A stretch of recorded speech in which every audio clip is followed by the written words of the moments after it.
அருட்பெருஞ்சோதி அருட்பெருஞ்சோதி தனிப்பெரும் கருணை அருட்பெருஞ்சோதி. எல்லா உயிர்களும் இன்புற்று வாழ்க, வள்ளல் மலரடி வாழ்க வாழ்க, கொல்லா விரதம் குவளையெல்லாம் ஓங்குக, நல்லோர் நினைத்த நலம்பெறுக, நன்று நினைத்த எல்லோரும் வாழ்க இசைந்து. உலக மக்களே, அறிவார்ந்த அன்பர்களே, ஆன்மநேய ஒருமைப்பாடுடைய அன்பர்களே, வல்லப்பமானவக்க அள்ளிய திருவுட்பாவிலிருந்து வல்லப்பமானவர்கள் ஏன் இந்த பூலோகத்திற்கு வருவிக்க விட்டார் என்பதையும், எதற்காக வருவிக்க விட்டார் என்பதையும், அவர் சென்னையிலே 33 ஆண்டுகள் தோன்றும் துணையாக இருந்த காலகட்டங்களில் பிள்ளை பெருமானுடைய நிலை எப்படி இருந்தது என்பதையும், அதற்காக அருட்பெருஞ்சோதி ஆண்டவர் எப்படியெல்லாம் திருவிளையாடல் செய்தார் என்பதையும் நாம் திருவட்பாவின் பாடல் மூலமாக பார்த்து கொண்டிருக்கிறோம். அருட்பெருஞ்சோதி ஆண்டவர் 1/1/1823 ஆண்டிலிருந்து 30/1/1874 ஆண்டுகள் வரை 51 ஆண்டுகள் வரை தனது மகனிடம், தான் பெற்றெடுத்த ஒரு செல்வப்பிள்ளை என்று பெயரிட்டு வளர்த்த மகனிடம் எப்படியெல்லாம் திருவிளையாடல் செய்தார் என்பதையும், ஏன் தனது மகனை சமயங்களிலும் மதங்களிலும் மார்க்கங்களிலும் சொல்லப்பட்ட நெறிமுறைகளை பின்பற்றி கொண்டு இருக்க செய்தார் என்பதையும் திருவுட்பாவின் பாடல் மூலமாக நாம் பார்த்து கொண்டிருக்கிறோம். அந்த வகையிலே நமது பிள்ளை பெருமான் அவர்கள் ஒரு தாயின் கருவறையிலே இருந்து இந்த பூலோகத்திற்கு வருவிக்க உற்று, அதன் பிறகு சிதம்பரத்திலே, அதாவது நமது பிள்ளை பெருமானை வருவிக்க விட்ட இடம் சிதம்பரம் அருகிலே இருக்கின்ற மருதூர் என்ற கிராமத்திலே ராமையா பிள்ளை சின்னையம்மை அவர்களுடைய இல்லற வாழ்க்கையில் இறைவனுடைய மகனாக வருவிக்க உற்றவர். நல்லா புரிஞ்சுக்கணும். ஏற்கனவே அவங்களுக்கு பிறந்த குழந்தைகள் 4 பேர் உண்டு. 2 ஆண் பிள்ளைகள், 2 பெண் பிள்ளைகள். அவர்கள் பிறந்தவர்கள். நமது பிள்ளை பெருமான் அவர்கள் இறைவனால் வருவிக்க உற்றார். எப்படி ஒரு தாயின் கருவையிலே கருவுற்றார், தாயின் கருவறையில் இருக்கும்போது இறைவனுடைய திருவிளையாடல் எப்படியெல்லாம் நடந்தது என்பதை நாம் தெளிவாக பார்த்து விட்டோம். அதன் பிறகு சிதம்பரத்திலே நமது குழந்தை இறைவன் 5 மாத குழந்தையாக இருக்கும்போது தனது மகனுக்கு எப்படி வெட்ட வெளியாக காட்டினார், தன்னுடைய சுயரூபத்தை வெட்ட வெளியாக காட்டினார் என்பதையும் நாம் தெளிவாக பார்த்து விட்டோம். அதன் பிறகு ராமையா பிள்ளை அவர்கள் காலமான உடனே, இறந்த உடனே சின்னையம்மையார் அவர்கள் ஏற்கனவே பிறந்த குழந்தைகள் 4 பேர் இறைவனால் வருவிக்க உற்ற நமது குழந்தை இறைவன் அருட்பெருஞ்சோதி ஆண்டவருடைய மகன் வள்ளல் பெருமான் அவர்களையும் அழைத்து கொண்டு, அப்போ அவர் பேர் வள்ளல் பெருமான், வள்ளலார் கிடையாது, ராமலிங்கன்னு பேர் வச்சுருந்தாங்க. அருட்பெருஞ்சாண்டவர் தன் மகனுக்கு செல்வப்பிள்ளை என்று வைத்திருந்தார். பிற்காலத்தில் திரு அருட்பிரகாச வள்ளலார் என்று மக்களால் அழைக்கப்பட்டவர். அந்த பேர் தான் நிலையாக நிலைத்து விட்டது. நான் அதனால் தான் பிள்ளை பெருமான் என்று கூறுவதுண்டு. அருட்பெருஞ்சாண்டவர் தன் மகனுக்கு வைத்த பெயர் செல்வப்பிள்ளை. அப்போ நமது குழந்தை இறைவனையும் அழைத்து கொண்டு பொன்னேரி அருகில் இருக்கின்ற சின்னகாமனம் என்ற கிராமத்துக்கு செல்லுகிறார்கள். அங்கே சில காரணங்களால் நீடித்து நிற்க முடியவில்லை. எனவே சென்னையிலே வந்து குடியேறுகிறார்கள். சென்னையிலே அவர்கள் குடியேறிய பகுதி ஏழுகிணர் பகுதியில் இருக்கின்ற வீராசாமி தெருவில் குடியேறுகிறார்கள். நமது குழந்தை இறைவன் வளர்ந்து கொண்டிருக்கிறார். பள்ளியிலே சேர்க்கக்கூடிய காலம் வந்து விட்டது. கொண்டு போய் பள்ளிக்கூடத்தில் சேர்க்குறாங்க. பள்ளியிலே படிக்க முடியாதுன்னு வெளியே வந்துட்டார். காரணம், அவர் வரல, தன்னுடைய தந்தை அருட்பெருஞ்சோதியுடைய திருவிளையாடல் நடக்குது. அப்போ அவருக்கு தெரியாது. பின்னாளில் அவர் ஏன் பள்ளிகளில் படிக்கவில்லை என்பதை திருவட்பாவை பாடலிலே, திருப்பள்ளியிலே சென்ற பதிகத்திலே 6ஆம் திருமுறையிலே பாடலிலே கூறுவார். முனை பள்ளி பயிற்றாது எந்தனை கல்வி பயிற்று முழுதும் உணர்வித்து உடல் புலதாம் தளித்து என்னை பள்ளி எழுப்பிய அருட்பெருஞ்சோதி என் அப்பனே பள்ளி எழுந்தருள்வாயே என்று கூறுவார். அங்கே தான் சொல்லுவார், ஏன் நான் பள்ளிக்கூடத்தில் படிக்கலை அப்படின்றத சொல்லுவார். ஏன்னா அருட்பெருஞ்சோதி ஆண்டவர் தன் மகன் இந்த உலகியலிலே இருக்கின்ற சண்டை படிப்பை, இந்த உலக படிப்பை எந்த ஆசிரியரிடம் கற்றுக்கொள்ளக்கூடாது. இரண்டாவதாக யாரையும் தனது மகன் குருவாக ஏற்றுக்கொள்ளக்கூடாது. மதங்களையும் மார்க்கங்களையும் சமயங்களையும் சார்ந்த உடை அணியக்கூடாது. வெள்ளை உடை தான் சமரசமான ஒரு உடை. எல்லா சமயங்களுக்கும் மதங்களுக்கும் மார்க்கங்களுக்கும் ஏற்ற உடை வெள்ளை உடை. அதனால தான் நம்ம பிள்ளை பெருமான் அவர்கள் வெள்ளை உடை உடுத்தினார்கள் என்பதை நீங்கள் புரிந்து கொள்ள வேண்டும். காவி உடை என்பது ஒரு சமயத்தை சார்ந்தது, ஒரு மார்க்கத்தை சார்ந்தது. அதேமாதிரி ஒவ்வொரு மார்க்கத்துக்கும் ஒரு உடைகள் உண்டு. அது சமயங்களையும் மதங்களையும் மார்க்கங்களையும் சார்ந்தது. எனவே நமது பிள்ளை பெருமான் அவர்கள் பள்ளியில் படிக்க முடியாத வெளியே வந்துட்டார். ஒரு குழந்தைய பள்ளிக்கூடத்தில் சேர்த்து படிக்க முடியலன்னு வந்துட்டா அந்த குழந்தைக்கு எவ்வளவு இன்னல்கள் துன்பங்கள் இருக்குன்னு நமக்கு தெரியும். உலகிலே நம்ம பார்த்துருக்குறோம். அந்த நிலையில் நமது பிள்ளை பெருமான்கள் இருந்து கொண்டிருக்கிறார். அருப்பஞ்சாண்டவர் திருவிளையாடல் 51 ஆண்டுகள் நடப்பதை 8 ஆண்டுகளாக பிரித்து தனது மகனுக்கு அருளை கொடுத்து கொண்டிருக்கிறார். முதல் 8ல் ஒன்றுமே கிடையாது. நமது பிள்ளை பெருமானவர்கள் வருவிக்க உற்று 8 ஆண்டுகள் வரைக்கும் எந்த விதமான நிலையும் அவருக்கு இல்லை. அவர் மனம் ஒரு நிலையில் இல்லாமல் ஒரு தனிமையான ஒரு இடத்தை தேடுகிறார். யாரும் இல்லாத ஒரு தனிமையான இடத்தை தேடுகிறார். அப்படி கிடைத்த இடம்தான் கந்த ஓட்டம் என்ற ஒரு முருகன் கோயில் சென்னைக்குள்ளே இருக்குது. அங்கே தான் போய் இருந்துக்குவார். எல்லாரும் தூங்கி எந்திரிக்கிறதுக்கு முன்னால் போயிடுவார். எல்லாம் தூங்கின பிறகு தான் வருவார். வீட்டில் இருக்கிறவங்க குழந்தைய தேடுவாங்கல்ல, என்ன ராமலிங்கத்தை காணோம், எங்கே போனான்னு தெரியல, சாப்பிட்டானா சாப்பிடலையான்னு தெரியல அப்படின்னு வீட்டில் தேடுவாங்க. இந்த நிலையில் அவர் இருந்து கொண்டிருக்கிறார். முதல் 8ல் 2வது 8 தொடக்கத்தில், அதாவது 9வது ஆண்டு, இறைவன் அவர் முன் தோன்றி, மகனே, நீ என்னால் வருவிக்க உற்றவன். உன்னால் இந்த பூலோகத்தில் சில காரியங்கள் எல்லாம் நடக்க வேண்டியது இருக்கிறது. அதற்கு உனக்கு முன்பருவம் பின்பருவம் காட்டி அருள் செய்வேன். தற்போது ஞானத்தை பெற்றுக்கொள் என்று சொல்லி ஞானத்தை மட்டும் கொடுத்துவிட்டு மறைந்து விடுகிறார். அதன் பிறகு நமது பிள்ளை பெருமானவர்களுக்கு ஒரு மறைப்பு நிலையும் மறப்பு நிலையும் ஏற்படுகிறது. அப்போ நமது குழந்தை இறைவனுக்கு சுத்த சன்மார்க்கம் இருக்கிறது தெரியாது. அருப்பஞ்சாண்டவர் தான் உண்மையான இறைவன் என்ற நிலை அவருக்கு தெரியாது. ஏனால் சமயங்களை சார்ந்தவர்கள் அந்தந்த சமய தெய்வங்களை, அந்தந்த சமய தலைவர்களை தெய்வங்களாக, கடவுளர்களாக நினைத்து கொண்டு வழிபட்டு கொண்டிருக்கிறார்கள் உருவகப்படுத்தி. சமயங்கள் என்பது சைவம், வைஷ்ணவம், கௌபாரம், சாக்தம், காணாபத்தியம், சௌரம் என்ற பல சமயங்கள் உண்டு. மதங்களும் நிறைய உண்டு, மார்க்கங்களும் உண்டு. ஆக இவர் சைவ குலத்திலிருந்து வருவிக்க விட்டதனால் சைவ சமயத்தின் தலைவனாகிய சிவபெருமானை இறைவனாக ஏற்றுக்கொண்டு சைவ சமயத்தின் அடையாளமாகிய திருநுரை பூசிக்கொண்டு, இதெல்லாம் நீங்கள் நல்லா கவனிக்கணும். ஏன்னா சுத்த சன்மார்க்கத்து வந்த பிறகு இதெல்லாம் இருக்காது.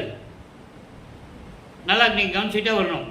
திருநுரை பூசிக்கொண்டு உத்தராட்ச மணியை கழுத்திலே மாட்டிக்கொண்டு நமச்சிவாயா, சிவாய நமா, ஓம் சிவாயா என்ற மந்திரங்களை சொல்லி வழிபட்டு கொண்டிருக்கிறார். அது காலத்தின் கட்டாயம். அந்த நிலையில் 9வது ஆண்டிலிருந்து 12 ஆண்டுகளுக்குள் 1ஆம் திருமுறை உருவாகிறது. 8 பதிகங்கள், 712 பாடல்கள். அதிலே நாம் ஏற்கனவே திருவருள் முறையிலும் வடிவுடை மாணிக்க மாலையும் அருப்பெருஞ்சோதி ஆண்டவருடைய திருவிளையாடல் என்ற பதிவுகளிலே 400 பதிவுகளிலே இருந்து எல்லா பாடலுடைய விளக்கங்களையும் நாம் பார்த்தோம். இப்போ சிவனேச வெண்பா என்ற பதிகத்தில் இருந்து அவர் சிவபெருமானை எப்படி வழிபடுகிறார், சிவபெருமானிடம் எப்படி விண்ணப்பம் வைக்கிறார், அதனால் பிரபஞ்சத்தின் உண்மைகள் என்ன என்ன நடந்தது என்பதை பாடலின் மூலமாக பார்த்து கொண்டிருக்கிறோம். சிவனேச வெண்பா மொத்தம் 100 பாடல்களை கொண்டது. இதுவரை 76 பாடலுடைய விளக்கங்களை பார்த்திருக்கிறோம். இன்று 77வது பாடல். பாடல்கள் நல்ல கவனிங்க, அதன் பிறகு விளக்கம். இப்போது வல்லப்பெருமானவர்கள் 9வது ஆண்டிலிருந்து 12 ஆண்டுகளுக்குள் இருக்கிறார். இறைவனிடம் ஞானத்தை பெற்றுக்கொண்டதனால் சிவபெருமானை பற்றி பாடுகின்ற ஆற்றலை பெற்றுக்கொள்ளுகிறார். இப்போ பாடுகிறார்.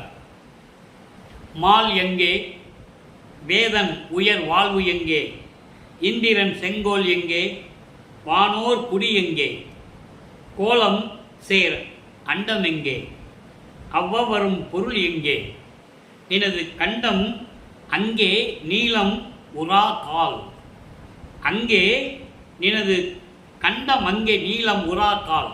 இது பாடல் உங்களுக்கு கொஞ்சம் கடினமாக இருக்கும். பொருள் மிகவும் எளிமையானது. இறைவன் இந்த வள்ளலார் ஊழியனுக்கு, இந்த அடியனுக்கு கொடுத்த விளக்கம்லாம் மிகவும் எளிமையானது. என்ன சொல்கிறாருன்னா, ஒரு காலத்தில் அரக்கர்கள் தேவர்களை துன்புறுத்தி கொண்டிருக்கிறார்கள். அந்த தேவர்களுக்கு வாழ்வளிப்பதற்காக அமிர்தம் வேண்டும், அந்த அமுதம் வேண்டும். அந்த அமுதத்தை பார்க்கடலிலிருந்து எடுக்க வேண்டும், கடைய வேண்டும். பார்க்கடலை கடைகிறார்கள் ஒரு பாம்பை மத்தாக கொண்டு. அந்த பாம்பும் ஒரு அரக்கன் தான். அமுதம் வருகிறது. அந்த பாம்பு அந்த அமுதத்திலே விஷத்தை கக்குகிறது, உமிழ்கிறது. எல்லாம் திகைத்து கொண்டிருக்காங்க, என்ன பண்ணுறதுன்னு தெரியல. சிவபெருமான் அந்த அமுதத்தில் இருக்கிற விஷத்தை மட்டும் எடுத்து தான் உண்டு கழுத்திலே நிறுத்தி கொள்ளுகிறார். அது நீல நிறமாக மாறுகிறது. எனவே இறைவன், நீ அப்படி விஷத்தை உண்டு உன் கண்டத்தை, உன் கழுத்தை நீளமாக மாற்றிக்கொள்ளும் அளவுக்கு அமுதத்தை உண்டாய். அது இந்த அமுதத்தை நீ சாப்பிடாவிட்டால், நீ உண்ணாவிட்டால் திருமால் எங்கே? மால் எங்கே? திருமால் எங்கே? வேதன் உயர் வாழ்வு எங்கே? வேதன் என்பது இங்கே பிரம்மன். பிரம்மனுடைய வாழ்வு எங்கே? இந்திரனுடைய செங்கோல் எங்கே? வானவர்களுடைய குடி வாழ்வு எங்கே? தேவர்களெல்லாம் வாழ்வதற்கு எப்படி முடியும்? நீ அமுதத்தை, அந்த விஷம் கலந்த அமுதத்தை நீ சாப்பிடாவிட்டால் அவர்களுடைய வாழ்வுகள்லாம் எங்கே? அழகான அண்டங்கள் எங்கே? இந்த பிரபஞ்சத்தை படைத்தது நீதானே. அவ்வப்போ வருகின்ற உயிரினங்கள் 84 லட்சம் உயிரினங்கள், 84 லட்சம் பேத உயிரினங்கள் உண்டு, பேத யோனி உயிரினங்கள் உண்டுன்னு சொல்லுவார். 84 லட்சம் வகையான உயிரினங்கள் உண்டு. அந்த உயிரினங்கள்லாம் எப்படி இருக்கும்? அப்பப்போ எப்போ பிறக்கும்? எப்போ அந்த உயிரினங்களாக வாழும்? நீ விஷத்தை உண்டதனால் இந்த உலகம், இந்த பிரபஞ்சம் தப்பித்தது. திருமால் பிழைத்தான், பிரம்மனும் பிழைத்தான், இந்திரனுடைய செங்கோலாட்சி நிலை நின்றது, வானவர்கள் பிழைத்து கொண்டார்கள், உயிரினங்களும் அண்டங்களும் செழிப்பாக இருந்தன என்று இறைவனை பற்றி கூறுகிறார். இதை திருவடி புகழ்ச்சி 1ஆம் திருமுறையிலே கூறுவார். மறையவன் செயல் உலக ஆக்கின்ற அதிகார வாழ்வை ஈந்தருளும் பதம். மறைவன் என்பது பிரம்மன். பிரம்மனுக்கு இந்த உலகத்தை படைத்து செயலை கொடுத்து இந்த உலகத்தை செயலாற்றுவாக என்று பிரம்மனை கட்டளையிட்டது யார்? அருட்பெருஞ்சோதி ஆண்டவர். அதே நிலையை அங்கே அருட்பெருஞ்சோதி அகவலிலே வரும்போது 6ஆம் திருமுறைகளை கூறுவார். சிருட்டி தலைவரை சிருட்டி அண்டங்களை அருள் திரள் வகுத்த அருட்பெருஞ்சோதி. காக்கும் தலைவரை அவர் அண்டங்களை ஆவகை அமைத்த அருட்பெருஞ்சோதி. மால் கொள்ளும் அவதாரங்கள் 10 வழிபட்டு வாய்மை வர நிற்கும் பதம். அது திருவடி புகழ்ச்சி. இறைவன் திருமாலுக்கு 10 அவதாரத்தையும் கொடுத்துருக்கான். அந்த 10 அவதாரத்திலையும் இவனுடைய திருவடியை பற்றி தான் வணங்கி தான் செய்யணும் என்ற நிலையை திருவருட்பவளை கூறியிருக்கிறார். அதை இங்கே சொல்கிறார். இப்படி பிரம்மனும் திருமாலும் இந்திரனும் சரி, வானவர்களும் சரி, நீ அந்த விஷம் கலந்த அமுதத்தை நீ சாப்பிடாவிட்டால் இவருடைய வாழ்க்கை எங்கே? பிரபஞ்சம் எப்படி இயங்கும்? இறைவா, என்னை மட்டும் இந்த பூலோகத்துக்கு வருவிக்க செய்துவிட்டு தெருவிலே விட்டு விட்டாயே என்ற நிலையை இந்த பாடலிலே நமக்கு அருளியிருக்கிறார்கள். எல்லாருக்கும் அருளை கொடுத்தாய், எனக்கு மட்டும் ஏன் அருளை கொடுக்கவில்லை? விரைவில் வந்து நீ அருளை கொடுக்க வேண்டும் என்று கூறி இந்த பாடலை நமக்கு அருளியிருக்கிறார்கள். அதன் பிறகு 13ஆவது ஆண்டில் நமது குழந்தை இறைவன் முதலாக அவர் குடியிருந்த பகுதியிலிருந்து திருவொற்றியூருக்கு நடந்தே செல்லுகிறார். முன்னால் அந்த ரோடு பேர் திருவொற்றியூர் நெடுஞ்சாலைன்னு இருந்தது. போன வருஷம்தான் அதை வள்ளலார் நெடுஞ்சாலை என்று பெயர் மாற்றினார்கள் இந்த தமிழக அரசு. அதை நீங்கள் நல்லா புரிஞ்சுக்கணும். ஆக வல்லற்பமானவர்கள் அந்த தெரு வழியாக, அந்த ரோடு வழியாக 13ஆவது ஆண்டில் கால் வலிக்க நடந்து திருவொற்றியூருக்கு செல்லுகிறார். மனம் அங்கே செல்ல வேண்டும் என்று தூண்டி விடுகிறது அவரை. மனம் தூண்டி விடுகிறது என்று சொல்வதை விட இறைவனுடைய திருவிளையாடல் நடக்குது. மனதிடம் சொல்லி, என் மகனை திருவொற்றியூருக்கு அழைத்து செல், அவன் சிவபெருமானை வழிபட வேண்டும், காலத்தின் கட்டாயம் அது, அழைத்து செல் என்று சொல்லி மனதை தூண்டி விடுகிறார். திருவொற்றியூர் செல்லுகிறார். அங்கே இருக்கின்ற தியாகராஜ பெருமானை பற்றி பாடுகிறார். எந்த விதமான அருளையும் பெற முடியவில்லை. அதன் பிறகு திருமல்லை வாயில் செல்லுவார். திருவள்ளித்தாயம் என்ற ஒரு இடத்திலேயே செல்லுவார். இதெல்லாம் போய் பாடி எந்த விதமான பலனும் இல்லை.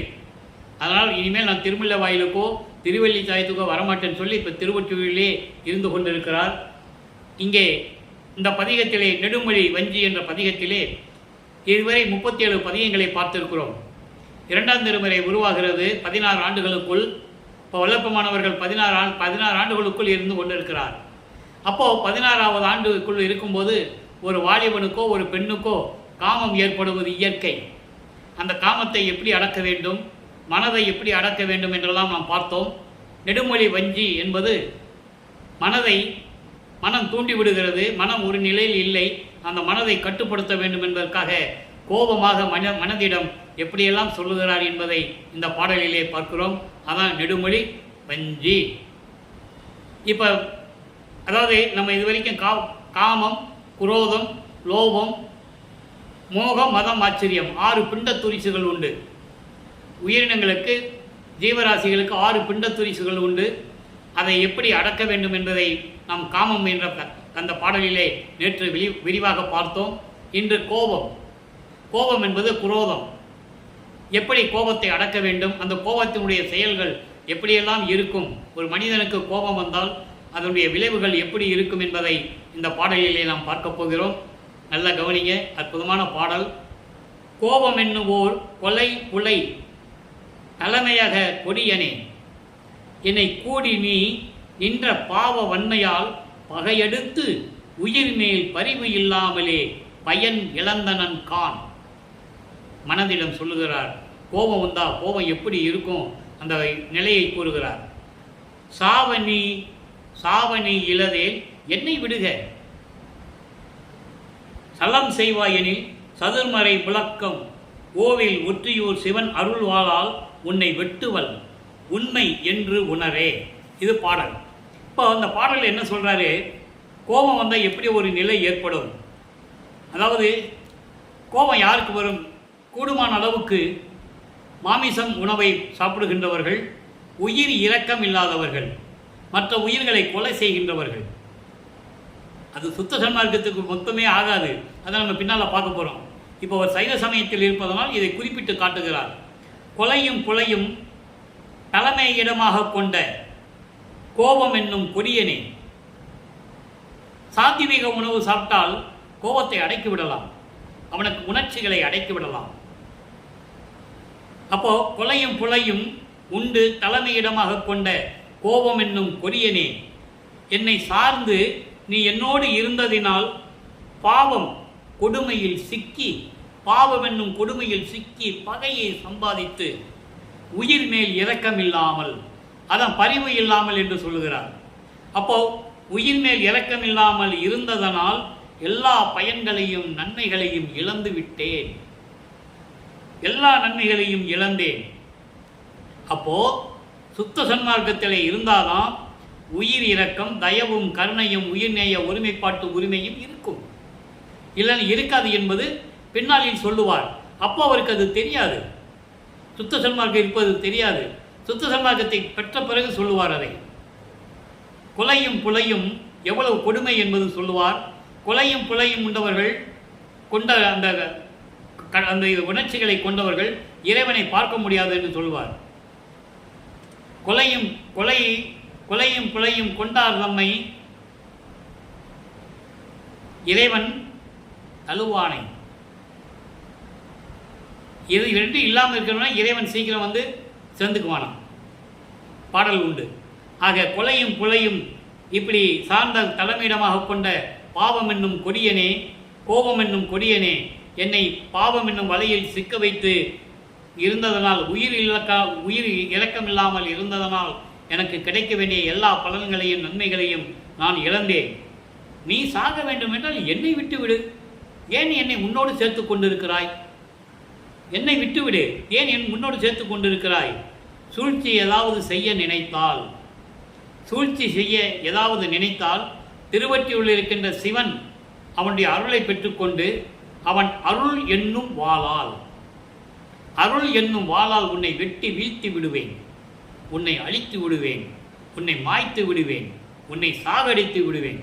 இதை நீ சத்தியம் உண்மை என்று நீ உணர்ந்து கொள் மனமே. எனவே கோபத்தை விட்டுவிடு, கோபத்தை அடக்கு. கோபம்தான் மனிதனுக்கு பெரிய இழப்பு தரும். எல்லா துன்பங்களும் துயரங்களும் கோபத்தினால் தான் வருவது.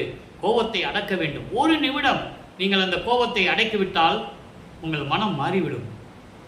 இந்த நிலையில் பிள்ளைப்பெருமானவர்கள் உலக மக்களுக்காக இந்த பாடல்களை நமக்கு அருளி இருக்கிறார்கள். இப்போ இந்த காலகட்டத்தில் இருக்கும்போது பிள்ளைப்பெருமானவர்கள் 16 ஆண்டுகளுக்குள் இருந்து கொண்டிருக்கிறார். அதாவது 1823ஆம் ஆண்டு வருவிக்க உற்றவர், 5/10/1823ஆம் ஆண்டு வருவிக்க உற்றவர். சில மாதங்கள் கழித்து சென்னையில் வந்து குடியேறுகிறார்கள். 1824ஆம் ஆண்டிலிருந்து 1840 ஆண்டுகள் வரை, இந்த 16 ஆண்டுகள் வரை இறைவன் கொடுத்த அந்த 2/8 எப்படி நமது பிள்ளைப்பெருமானுடைய நிலை இருந்தது என்பதை உலக மக்களுக்கு தெரியப்படுத்த வேண்டும். ஏனென்றால் 203 ஆண்டுகள் ஆகியும் வல்லப்பமானவர்கள் இந்த பூலோகத்திற்கு இறைவனுடைய மகனாக வருவிக்கவுற்று இறைவன் நிலையை அடைந்து 203 ஆண்டுகள் ஆகிவிட்டது. இதுவரையிலும் வல்லப்பமானுடைய அருள் நிலையையும் அவர் இறைவனுடைய மகன் என்ற நிலையையும் உலக மக்களுக்கு யாரும் தெரியப்படுத்தாததினால் உலக மக்களுக்கு அவரை பற்றி முழுமையான விவரங்கள் எல்லாம் தெரியவில்லை. இறைவனுடைய திருவிளையாடல்களையும் யாரும் கூறவில்லை. அதனால்தான் திருவருட்பாவின் பாடல் மூலமாக இந்த வள்ளலார் ஊழியர் இந்த விளக்கங்களை உங்களுக்கு நான் அள்ளி கொண்டிருக்கிறேன். 5 ஆண்டு காலமாக நான் திருவருட்பாவின் விளக்கங்களை வீடியோவில் நான் போட்டு கொண்டிருக்கிறேன். நீங்கள் நம்ம வீடியோவில் போய் பார்க்கலாம் யூடியூப்பில். ஆக 16 ஆண்டுகளுக்குள் நமது பிள்ளைப்பெருமானவர்கள் இந்த நிலையை பார்த்து விட்டோம். அதன் பிறகு சுத்த சன்மார்க்கத்தை பெற்ற பிறகு இந்த சைவ சமயத்துடைய நிலைகள் தேவையில்லை என்று சொல்லுவார். அதை மக்களுக்கு சொல்ல வேண்டும். காரணம், அதை சொல்லாமலே விட்டு விட்டார்கள். அப்படியே பழைய நிலைகளை சொல்லும்போது அவர் திருவொற்றியில் இருந்தார், சிவபெருமானை பற்றி பாடினார், எல்லா கோயிலுக்கும் போனார், வணங்கினார், இதை தான் சொல்லிக்கிட்டு இருக்காங்க. உண்மைதான். ஆனால் அதிலிருந்து சுத்த சன்மார்க்கம் என்று ஒரு மார்க்கத்துக்கு வந்த பிறகு அது தேவையில்லை என்று சொன்னார்கள் இல்லையா? அதை பயனற்றது என்று சொன்னார்கள் இல்லையா? அதை உலக மக்களுக்கு சொல்லணும் இல்லையா? யாரும் சொல்லலை. இப்போ சுத்த சன்மார்க்கத்தை பெற்ற பிறகு வல்லப்பமனுடைய நிலை என்ன? சுத்த சன்மார்க்கத்தை பெற்ற பிறகு ஆரம்ப காலகட்டங்களில் சுத்த சன்மார்க்கம் 33 ஆண்டுகள் கழித்து தான் பெறுகிறார். அறிவிக்க உற்று 34 ஆண்டுகள் கழித்து. நல்லா புரிஞ்சுக்கணும். நீங்கள் சென்னையிலே 1857 ஆண்டுகள் வரை இருக்கிறார். அதன் பிறகுதான் சுத்த சன்மார்க்கத்தை பெற்றுக்கொண்டு எப்படி சுத்த சன்மார்க்கத்தின் நிலை என்பதை 6ஆம் திருமுறையிலிருந்து நாம் பார்த்து கொண்டிருக்கிறோம். 6ஆம் திருமுறை பதிகம் 24 வாதனை கழிவு. வாதனை கழிவு என்றால் இந்த துன்பங்கள், துயரங்கள், இந்த சொன்ன பிண்ட துரிசுகள் 6 இன்னைக்கு பார்த்தோமே. காமம், குரோதம், லோபம், மதம், மோகம், மதம், ஆச்சரியம், இந்த 6 பிண்ட துரிசுகள். மலங்கள், மாயை, கண்மம், ஆணவம், கண்மம், மாயை, மாமாயை, துறதை போன்றவைகள். இவையெல்லாம் எப்படி நீக்க வேண்டும்? சுத்த சன்மார்க்கத்துக்கு வந்துவிட்டால் அவர்களுடைய நிலைகள் என்ன என்பதை ஆரம்ப காலகட்டங்களில் நமது பிள்ளைப்பெருமானவர்கள் அதாவது சைவ அந்த சமய நிலைகளை விட்டுட்டு சுத்த சன்மார்க்கத்துக்கு வந்த பிறகு ஆரம்ப கட்டத்தில் பதிகம் 24 வாதனை கழிவு, துன்பங்களையும் துயரங்களையும் எப்படி நீக்குவது, இறைவனிடம் எப்படி முறையீடு செய்கிறார் சொல்லணும் இல்லையா? சிவபெருமான்கிட்ட எப்படி முறையீடு செஞ்சார், அங்கே எந்த விதமான பலனும் இல்லை. சுத்த சன்மார்க்கத்தை பெற்ற பிறகு முறையீடு செய்கிறார், அதனுடைய பலன்கள் எப்படி கிடைத்தது?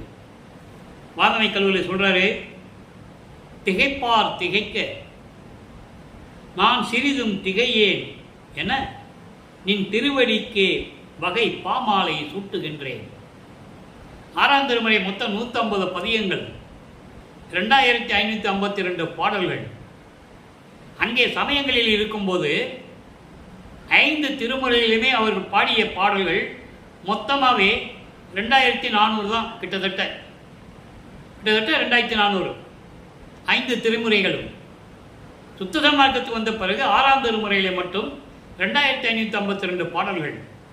ஒவ்வொரு பதிகத்திலும் பாடல்கள் எப்படி இருந்தன என்பதை அந்தந்த காலகட்டங்களில் விளக்கங்களோடு நாம் தந்து கொண்டிருக்கிறோம். நீங்கள் கேட்டு பயனடையுங்கள்.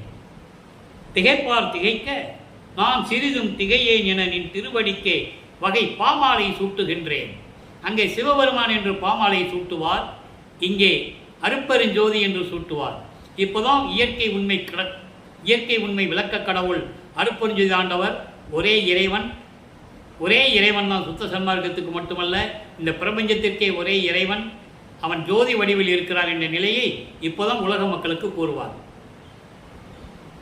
மற்ற ஒன்று அறியே சிறியர்க்கு தகை பாலிடை இத்தருணத்தை நீ தாராயா எனிலோ பிறரெல்லாம் நகைப்பார் நகைக்க உடம்பினை வைத்து இருத்தல் அழகோ நாயகனே.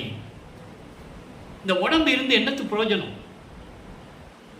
உன்னிடம் இருந்த உன் மகனை நீ பூலோகத்திற்கு செல்ல வேண்டும், அங்கே உனக்கு நிறைய வேலைகள் இருக்குது என்று சொல்லி என்னை ஒரு தாயின் கருவறையிலே இருக்க வைத்து இந்த பூலோகத்திற்கு வருவிக்க செய்து 33 ஆண்டுகள் என்னை சென்னையிலே இருக்க செய்து எவ்வளவு துன்பங்களையும் துயரங்களையும் நான் அனுபவித்தேன். அப்போ என்னை பார்த்து எத்தனை பேர் நகைத்தார்கள், கிண்டல் செய்தார்கள், கேலி செய்தார்கள், ஏளனமாக பேசிக்கொண்டிருந்தார்கள் என்பதை உன் திருவுள்ளம் அறியும். இப்படியெல்லாம் அலட்சியமாக எல்லோரும் அழைத்து போய் அலட்சியமாக பார்த்து கொண்டிருக்க நான் மட்டும் அலட்சியம் செய்யாமல் மலைக்காமல் உன்னுடைய திருவடியை நான் பற்றி கொண்டிருந்தேன். உன் திருவடியை பற்றி கொண்டு வகை வகையாக விதம் விதமாக பாமாலை உனக்கு சூட்டுகின்றேன். எனக்கு வேறு என்ன தெரியும்? வேறு ஒன்றுமே தெரியாது. இந்த மகனுக்கு, உன்னுடைய மகனுக்கு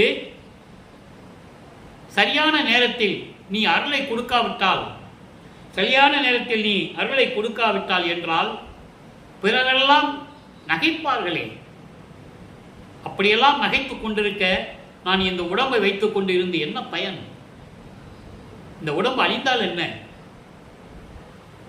பிறரெல்லாம் என்பது இங்கே தேவர்கள். பூலோகத்தில் ஏளனமாக பேசுகிறவர்கள் ஏளனமாக பேசிக் கொண்டிருக்கிறார்கள்.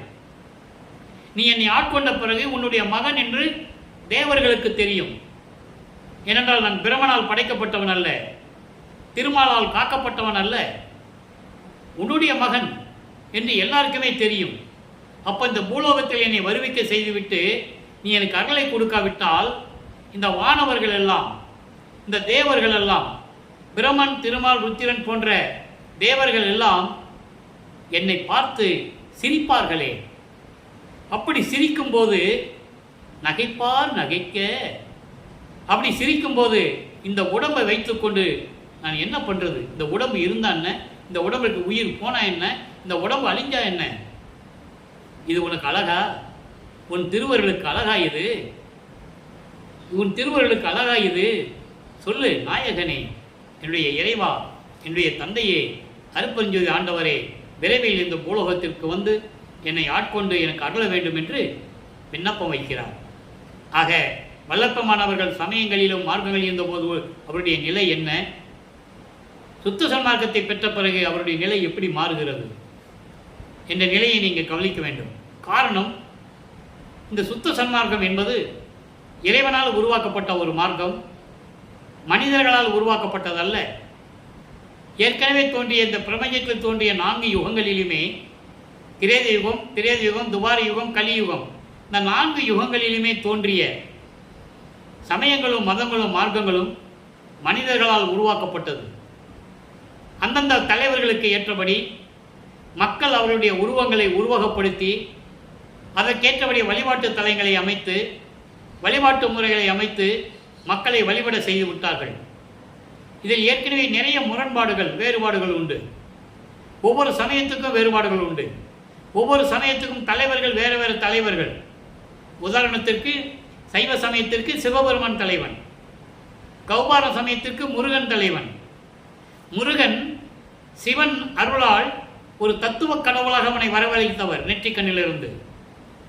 ஆக கடவுள் 2 பேர் ஆயிடுறாங்க. நல்லா கவனிக்கணும். இறைவன் ஒருத்தன் கிடையாது. அந்த நிலையில் சமயங்களில் வரும்போது இறைவன் ஒரு ஆள் கிடையாது. அதான் வல்லப்பமான் சொல்றார்.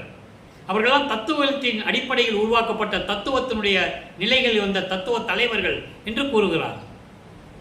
அப்ப கௌபாரத்தின் தலைவன் முருகன் ஆயிறார், காணாபத்தியத்தினுடைய தலைவன் விநாயகன், சாத்தம் சமயத்தின் தலைவி அம்மை, சௌரம் சமயத்தின் தலைவன் சூரியன். இப்படி சமயத்தினுடைய தலைவர்கள் வேறுபடுகிறார்கள். வைஷ்ணவ சமயத்தின் தலைவன் திருமால். அங்கேயும் வேறுபாடுகள் உண்டு. குறியீடுகளில் வேறுபாடு உண்டு. பட்டநாமம், கொண்டி நாமம், ஒத்த நாமம், இப்படியெல்லாம் நிறைய உண்டு. ஸோ வேறுபாடுகள் உண்டு. மதங்களிலும் வேறுபாடுகள் உண்டு. கோட்பாடுகள்லாம் வேறுபாடுகள் உண்டு. மார்க்கங்களிலும் அதே போல உண்டு. இதையெல்லாம் நீக்க வேண்டும். இந்த மக்களை பிரித்து காட்டக்கூடிய இந்த பிரிவினைவாத சக்திகள் உடைய இவையெல்லாம் நீக்க வேண்டும். இது தேவையில்லை என்ற நிலையை உலக மக்களுக்கு சொல்லி, உலக மக்கள் அனைவரையும் சுத்த சன்மார்க்கத்தில் இணைத்து உலக மக்கள் எல்லாம் சமரசமாக வாழ வேண்டும் என்பதற்காகவே சமரச சுத்த சன்மார்க்கத்தை உலக மக்களிடம் சொல்லி உலக மக்களை எல்லாம் சுத்த சன்மார்க்கத்தில் இணைத்து அவர்களெல்லாம் மரணமில்லா பெருவாழ்வில் வாழ வேண்டும், எல்லா நன்மைகளையும் பெற்று இன்புற்று வாழ வேண்டும், நோயில்லாமல் வாழ வேண்டும் என்பதற்காகவே வல்லப்பெருமான் அவர்கள் இந்த பூலோகத்திற்கு வருவிக்க உற்றார். அந்த வருவிக்க உற்றதற்கு காரணம் இதுதான். ஆக எல்லாரும் சந்தோஷமாக வாழணும் அப்படின்னா வேற்றுமலைகள் இல்லாமல், முரண்பாடுகள் இல்லாமல் ஒற்றுமையாக வாழ வேண்டும் என்றால் அதற்கு ஒரே வழி இறைவன் ஏற்படுத்திய சுத்த சன்மார்க்கத்தில் வந்து சேர வேண்டும். சுத்த சன்மார்க்கம் என்பது நான் ஏற்கனவே 5 வருடங்களாக நிறைய விளக்கங்கள் கொடுத்திருக்கிறேன். இறைவன் ஒருவன், அவன் ஜோதி வடிவில் இருக்கிறான். இறைவனுக்கு உருவங்கள் கிடையாது, உருவ வழிபாடு கிடையாது. சுத்த சன்மார்க்கத்தில் உயிர் இரக்கம் உண்டு, தயவும் கருணையும் உண்டு. ஜீவகானிய ஒழுக்கமே இறைவனுடைய வழிபாடு, அதுவே மோட்ச வீட்டின் திறவுகோல் என்று கூறுவார். உயிர் நேய உரிமை, ஆன்மநேய ஒருமைப்பாட்டு உரிமை இருக்க வேண்டும் என்றால் சுத்த சன்மார்க்கத்தில் இருக்க வேண்டும். மற்ற மார்க்கங்களிலும் மதங்களிலும் சமயங்களிலும் அதெல்லாம் கிடையாது. சுத்த சன்மார்க்கத்தில் இருக்கிற நீங்கள் பார்த்தீங்கன்னா அந்த டிஃப்ரென்ஸ், அந்த வேறுபாடு உங்களுக்கு தெரியும். அவ்வளவு சாந்தமாக இருப்பாங்க. மனசில் இரவு அந்த ஈரம் இருக்கும், அந்த இறக்கம் இருக்கும். எனவே சுத்த சன்மார்க்கத்தில் இணைந்து, அதான் பாடல்களை சொல்கிறார். அவர் அருமையாக சொல்லுவார். ஏன் வருவிக்க விட்டேன்னு கூட சொல்லுவார். நான் அடிக்கடி அந்த பாடலை கூறுவதுண்டு. அருப்பறிஞ்ச தகவலிலே சொல்லுவார், ஆன்ற சன்மார்க்கம் அணிபெற என்னை தான் ஈன்று. நல்லா கவனிக்கணும். இந்த பூலகத்துக்கு வருவதற்கு முன்னாலேயே சுத்த சன்மார்க்கம் உலக மக்களிடம் நிற்க வேண்டும், நிலையாக இருக்க வேண்டும் என்பதற்காகவே தன் அருளால் என்னை ஈன்று, என்னை பெற்றெடுத்து இந்த பூலோகத்திற்கு அனுப்பிய இனிய நற்றாயே என்று கூறுவார். இறைவனை தாயாகவும் தந்தையாகவும் ஏற்றுக்கொள்ளுவார். அவர் ஈன்று கொடுத்ததனால் தாய் என்று சொல்லுகிறார், அவரை வளர்த்ததனால் தந்தை என்று சொல்லுகிறார். நீயே என் தந்தை அருளுடையாய், என்னை நேர்ந்து பெற்ற தாயே. யாரும் இந்த பிரபஞ்சத்தில் சொன்னதில்லை. எத்தனையோ முனிவர்கள், ரிஷிகள், சமய குறவர்கள் எத்தனையோ பேர் வந்தார்கள். யாரும் இதை பற்றி விளக்கமாக கூறியதில்லை. பிறந்தார்கள், இறைவனுடைய அருளை பெற்றார்கள், இறைவனை பற்றி போற்றி போற்றி பாடினார்கள், மறைந்து விட்டார்கள், முக்தி அடைந்தார்கள், இல்லைன்னா ஜீவ சமாதி அடைந்து விட்டார்கள். இந்த நிலைதான் நடந்து கொண்டிருந்தது. ஆனால் சுத்த சன்மார்க்கம் அப்படி அல்ல. இறைவனுடைய அருளை நேரடியாக பெறக்கூடிய மார்க்கம். அடுத்த பிறவி கிடையாது உங்களுக்கு. இல்லைன்றால் மறுபடியும் பிறந்து பிறந்து துன்பப்பட வேண்டும். எதாக பிறப்போம் என்று நமக்கு தெரியாது. நாயாகவோ, பன்றியாகவோ, கழுதையாகவோ, பாம்பாகவோ, சிறு சிறு உயிரினங்களாக பிறக்க வேண்டிய நிலை கூட ஏற்படும். அவையெல்லாம் நீக்க வேண்டும் என்றால் சுத்த சன்மார்க்கத்தில் தான் இருக்க வேண்டும். எனவே உலக மக்களே, நீங்கள் அனைவரும் சுத்த சன்மார்க்கத்தில் இணைந்து சுத்த சன்மார்க்கத்தை பெற்றுக்கொண்டு, சுத்த சன்மார்க்கம் வேறு ஒன்றும் இல்லை, இதான் நிலை. சைவ நிலையில் இருக்க வேண்டும். அசைவ உணவுகளை சாப்பிடக்கூடாது. எந்த உயிரையும் மனதறிந்து கொள்ளக்கூடாது. அப்போதான் அவனுக்கு அந்த உயிர் இறக்கம் கிடைக்கும், இறைவனுடைய அருள் கிடைக்கும் என்பதை திருவிற்பாவலை தெளிவாக நமக்கு அருளி இருக்கிறார்கள். நம்மளையெல்லாம் படைத்து காத்து கொண்டிருக்கின்ற, காப்பாற்றி கொண்டிருக்கின்ற அருப்பெருஞ்சோதி ஆண்டவராகிய வள்ளல் பெருமானவர்கள். எனவே அன்பர்களே, நீங்கள் சுத்த சன்மார்க்கத்தில் இணைந்து அருப்பெருஞ்சோதி அருப்பெருஞ்சோதி தனிப்பெருங்கனை அருப்பெருஞ்சனை மகாமந்திரத்தை சொல்லி நீங்கள் இறைவனுடைய செல்வங்களையும் அருளையெல்லாம் பெற்றுக்கொண்ட இந்த வையகத்திலே நீங்கள் வாழ்வாங்கு வாழ வேண்டும். நோயற்ற வாழ்வில், மரணமில்லா பெருவாழ்வில் நீங்கள் வாழ வேண்டும் என்று இறைவனுடைய தயவையும் கருணையும் பெற்றுக்கொண்ட இந்த வள்ளலார் ஊழியன் என்ற தகுதியில் உங்களை வாழ்த்தி வணங்கி விடைபெறுகிறேன். நன்றி, வணக்கம். அருட்பெருஞ்சோதி அருட்பெருஞ்சோதி தனிப்பெருங்கருணை அருட்பெருஞ்சோதி. நாளையும் இறைவனுடைய திருவிளையாடல் தொடரும். இந்த விளக்கங்கள்லாம் கேட்டு நீங்கள் மகிழ்ந்து இறைவன் அருளை பெற்றுக்கொள்ளுங்கள்.